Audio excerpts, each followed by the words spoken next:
I have a deep-seated belief that money is bad, that rich people are greedy, and that wanting wealth is not aligned with spirituality.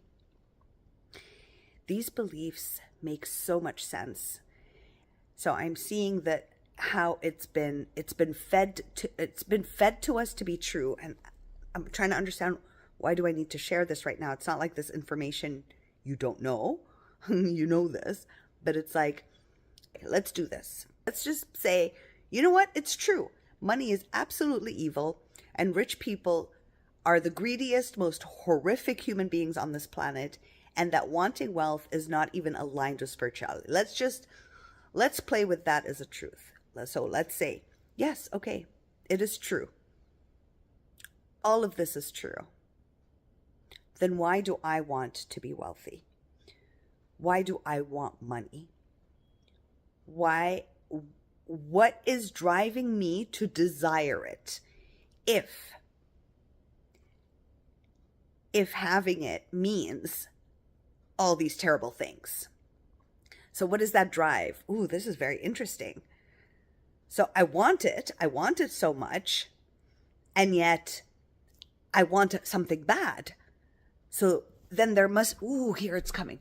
Then there must be something wrong with me for wanting something that is considered bad and evil and will change me into a horrible person. So the belief is, if I have this thing, goosebumps.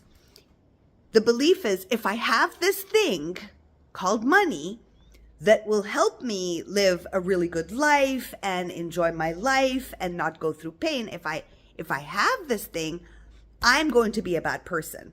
I'm going to turn evil. The kind-hearted me, the empathetic me, the loving me is going to cease to exist, and I'm going to transform into a selfish, horrible human being. So how can I stay the opposite of the meaning I have about rich people, right? How can I stay different? How can I be, instead of bad, I can be good? Because if I have money, then I'm going to be bad, greedy, right? And I'm not going to be spiritual, right? Then because I'm going to be greedy. So I'm not going to be spiritual. I'm not going to be doing the thing that I'm here to do, because I believe I'm here to just be spiritual, right? So I want the thing that's going to turn me really evil and really greedy and not aligned with, and you know, I won't be aligned spiritually, because now I'll be so invested in the 3D world and like purchasing things and freely traveling, and I won't relate. Oh my God. And I won't be relatable to anybody. And then I won't have empathy, and I won't be kind, and I won't, and I'll have an intention like, oh, I only want to serve you spiritually so that I can, to take your money so that, and then you'll turn greedy, right? So you're trying to avoid being all those things. So you're trying to avoid being bad and greedy, okay? This is what you're avoiding the most. And so you've associated bad and greedy to money, because that's just what the program taught, right? Wealth equals you're greedy and bad. So why would you ever want to be wealthy if being wealthy is equivalent to you being a bad person and turning greedy and being completely like misaligned spiritually? You've worked so hard to be a spiritual being. You've worked so hard to discover yourself. You've worked so hard to align and to be consciously aware. And just in a blink of an eye, some dollars show up in your world, some wealth appears, and all that effort for becoming who you are today will vanish. You'll be this other person. That's the belief, right? So you are afraid to become that, okay? You're afraid to become that. That is one of the major blocks. So it's not even about money. Oh my goodness. It's not even about money. That's the crazy thing. It's about who you're afraid to become.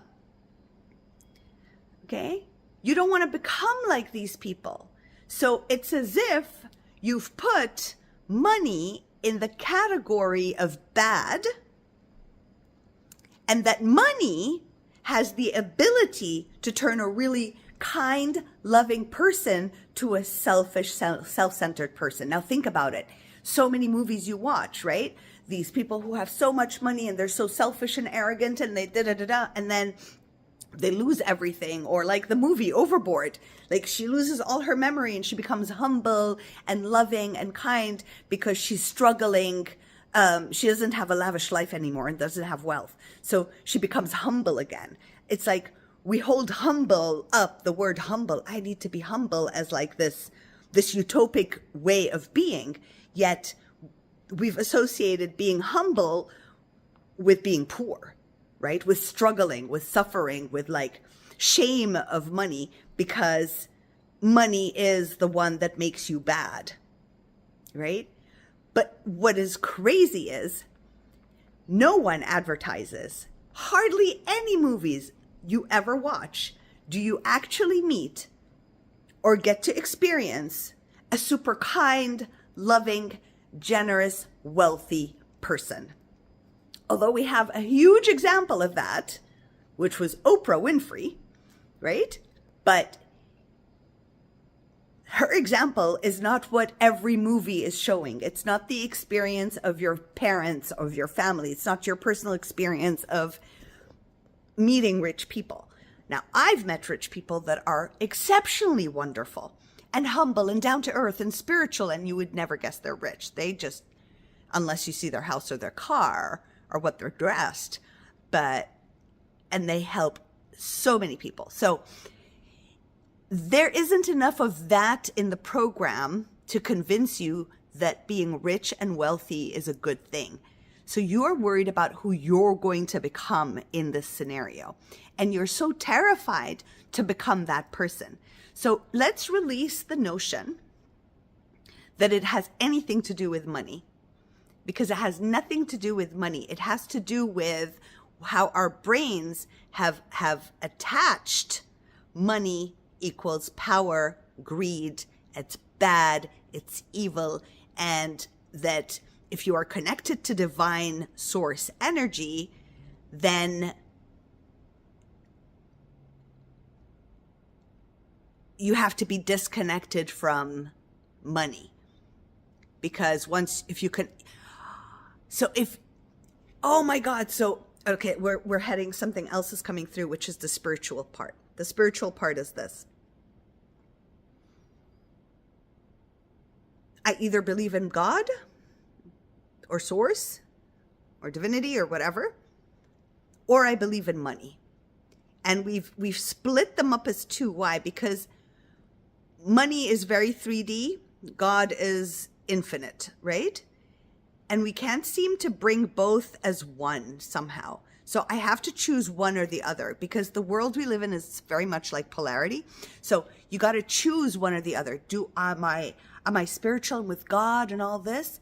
Or am I like earthian and gunky and greedy and mean? So money has been played with, and we've been lied about it, that money now is the 3D world. Yuck. You shouldn't want money. You shouldn't want a beautiful home and travel and go on business class flights and live in 5-star hotels and spend at whim on this planet.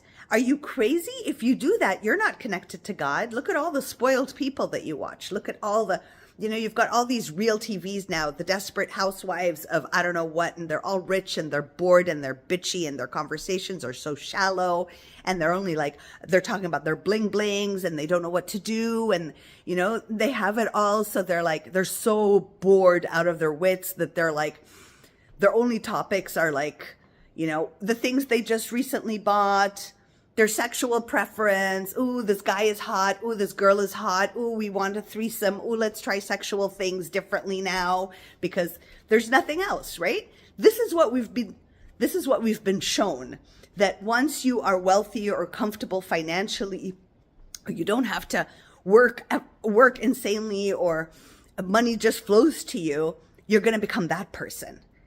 You're going to be bored. You're going to just be that person. And there are so many examples. Those people exist, and they do because of what they've watched, what the program has taught them, right?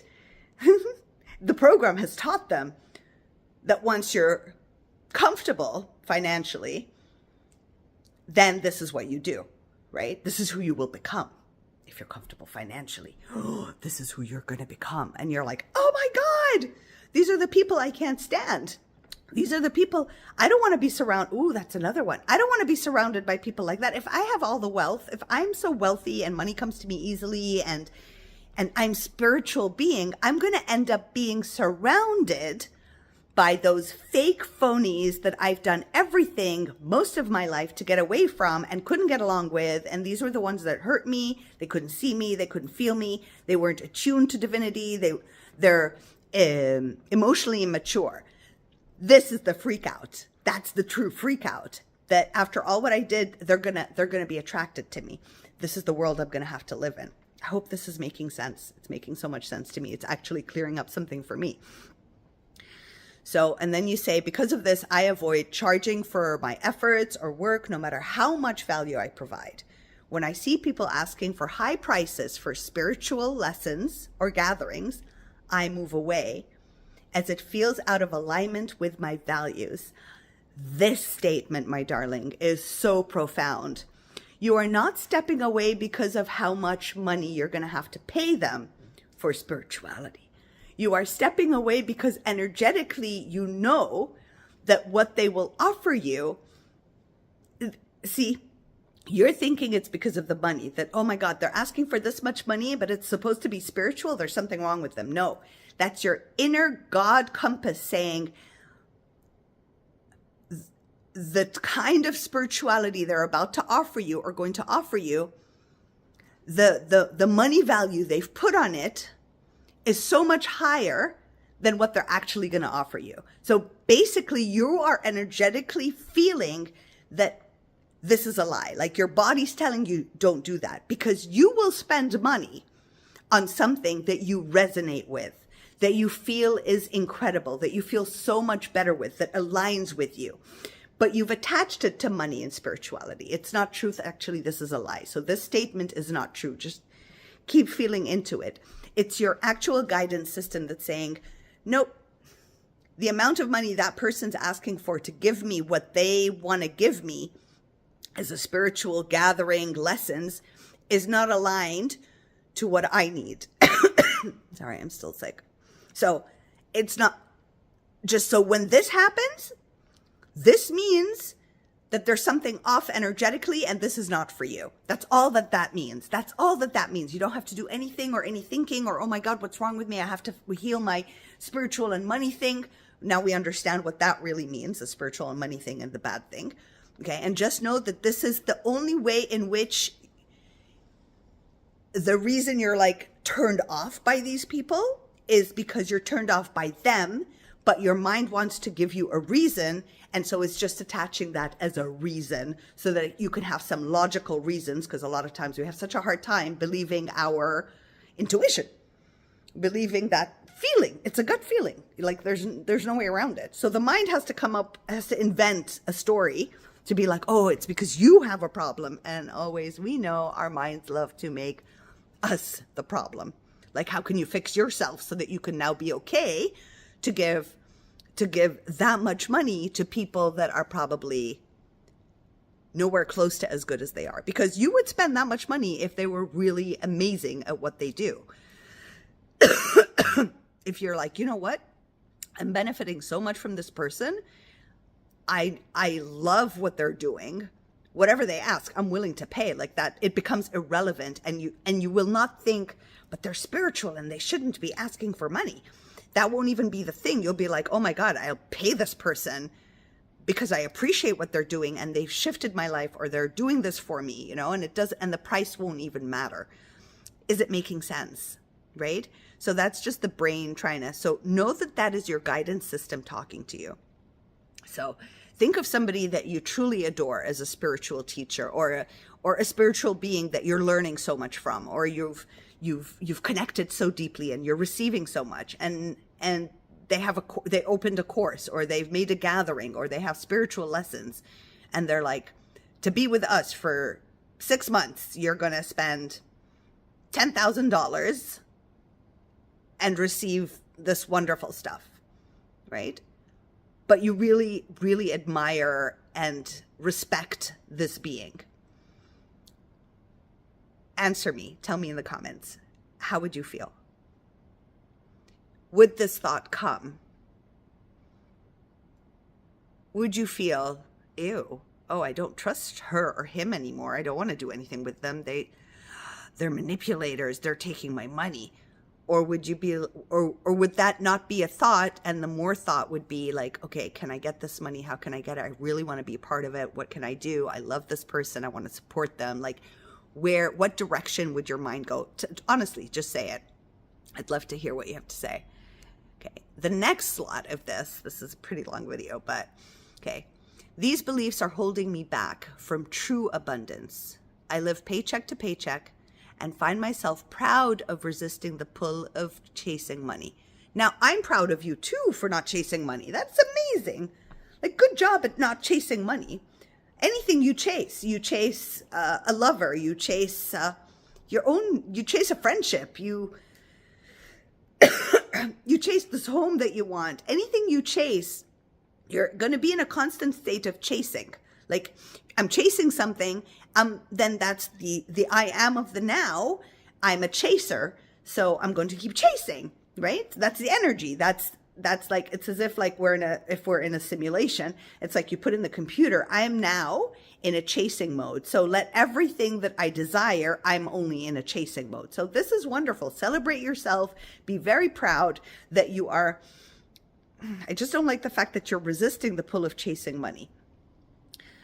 These are two separate things. You don't need to resist chasing money. You just need to be very proud of yourself for not chasing anything. Like, there's nothing worth chasing, right? You don't have to resist it. Like, if you get the urge of, I'm chasing money and I must resist that feeling, you know? It's like, I want a chocolate cake. Oh, I must resist it. It's really bad for me. Have a piece of chocolate cake. Who cares, right? It's what our belief is telling us about the chocolate cake and what we've been programmed to believe the chocolate cake will do to us that we don't want the chocolate cake, right? But if you're like, you know what? I can chase money. I don't care. You know what? A version of me, a pocket of energy of me wants to chase money. I respect that version of me. Thank you for existing version of me that wants to chase money. You're okay. You're allowed to chase money. Now make friends with that version of you. Stop resisting the pull. You're calling it resisting the pull of chasing money like it's such a bad thing. No, neutralize. Oh, you're allowed to chase. You're allowed to feel pulled to chasing money. You're allowed to worry about it. You're allowed to desire it. You're allowed to chase it. I love you. I love you for having this feeling. And neutralize that feeling within you. It just wants your attention. That's all it wants. It wants you to be like, you know what? You're cool. Freaking hell, go chase money as much as you like. I love you. I love you no matter what. Even if you are a money chaser. Okay? And then you say, but I know this is limiting my growth. I've taken classes, watched videos, and explored ways to shift this mindset. But something in me clings to these beliefs. And yes, I know money is just energy. We all know money is just energy. Everything is just energy. And that logic, for me personally, doesn't work. That's why so much of the spiritual lingo doesn't work and doesn't sink in to me personally. Or to a lot of my clients when they actually reveal it. Like, people will just parrot, like, money is energy, money. And I can tell always, like, it's such an energy. It's like void of truth for this person. They're just mimicking what they should say and thinking that they believe it when in reality they don't. So money, yes, is energy, blah, blah, blah, how fabulous and lovely. And we can all repeat the same thing, like, oh, go into self-love. We can all repeat that day and night, say to each other, just self-love, self-love. You know, self-love, that word is like really getting under my skin now. I can't even stand it. But yeah, I don't think I use it. I hope I'm not using it because it just irks me now. To me, I just want to not stick my finger in my throat and puke when I hear like, oh, we're all doing this so we can self-love. Oh, the best, most important thing in the world is self-love. I'm like, oh my God, shoot me now. You know, stop using those words. Because nobody even gets it. Nobody even understands what self-love is. They think it's getting a pedicure or bubble bath or sitting and meditating. They think that's self-love. So to me, it's like so upside down. Or self-love is like, oh, I'm happy all day and I'm joyous of self-love. I'm like, okay, this is just nonsense. It drives me insane. Anyway, let me go back to topic. So this whole idea of money is energy, as fabulous as it sounds, makes no sense, right? And there's no meaning to it. So just eradicate that whole thing. And even stop repeating it to yourself, because no matter how much you repeat it, it's not going to sink in as truth. Because the whole deal, none of this has anything to do with money. It has to do with the person, the identity in which you are terrified to embrace if this thing happens. So when I have money, I will become. What will you become? Who are you terrified to become when you have money, when you have wealth? That is the question to actually answer. Who's the person you're terrified to become when this happens, when abundance shows up, when you have an influx of finance, when you ask for what you want? Okay, that's one question. The next question to ask, where is the shame?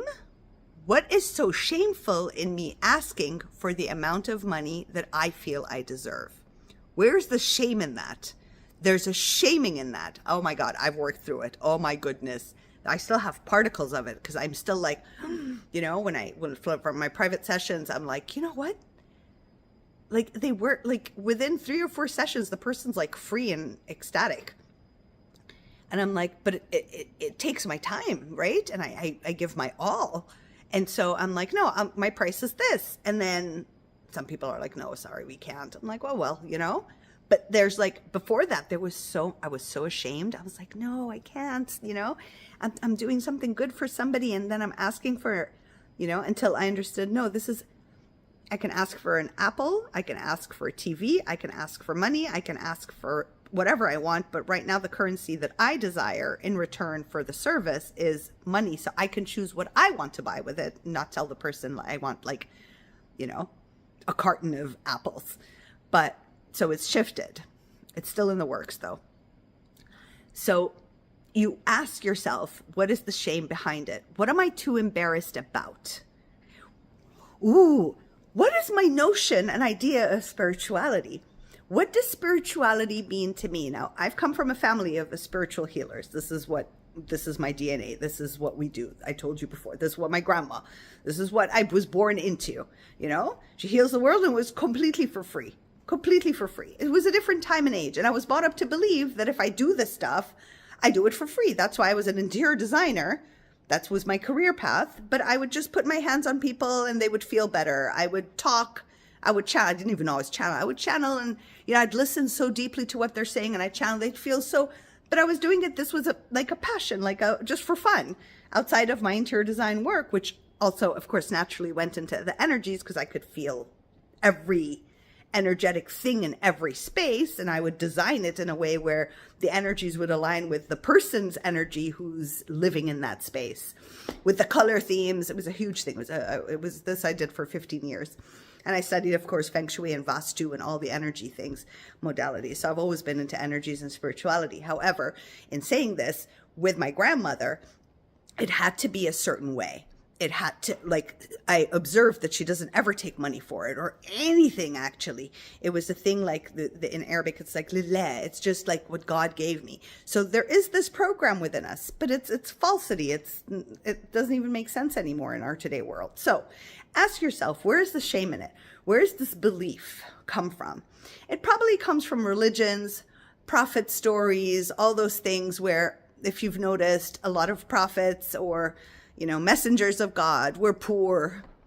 They didn't have any money, right? And they didn't have it, except for Solomon. He was like the richest dude in the world, and he had like magic under his belt. But he was such a loving person. Does anyone talk about him? Not really, right? But all the other prophets, he was a shepherd boy. He sat in a cave, I don't know what. Oh, they're poor. Buddhists, they're monks and they don't have food. They just sit there and they don't want anything from the world, right? So it's like if you connect to source, then you don't need anything from the world, right? You disconnect from the world. But hey, we're at a time where we're merging both. So Oh my God, there's so much to talk about this. I just went off on a tangent about Buddhists and religions, and that's a whole other thing if you're interested. There's so much in there. Anyway, I love you all. I really hope this was helpful and insightful and I was able to answer, because then you're like, Rain Zaben, what would you say about this? Which is so cool. There was so much to say. And I hope you can answer that question for yourself. Remember, you are right now, it has nothing to do with money. You are right at this moment with everything you've written, reread it and see the fear. And if you have it, who are you going to become? That is the limiting belief. That is the big fear. Your identity. Who are you going to become if this happens? Ask yourself that. And please tell me, guys, if this feels good or true. I'm actually going to sit and write this list. This is amazing. It just all poured in. Oh, I love you. Thank you so much for your comment. Thank you, thank you, thank you. I have no idea how refreshing it is, because it always feels like everyone's comments is something for me to also heal. When I receive the information, I get this transmission and insights. And honestly, I was like, ever since I read it like 2 days ago and I couldn't answer because of my daughter, I'd keep thinking logically. And then all I kept hearing is just press record, read the thing, and we'll give you the answer. Do not think about it before. I was like, fine. So this is how this is happening. So I love you. I love you. I love you.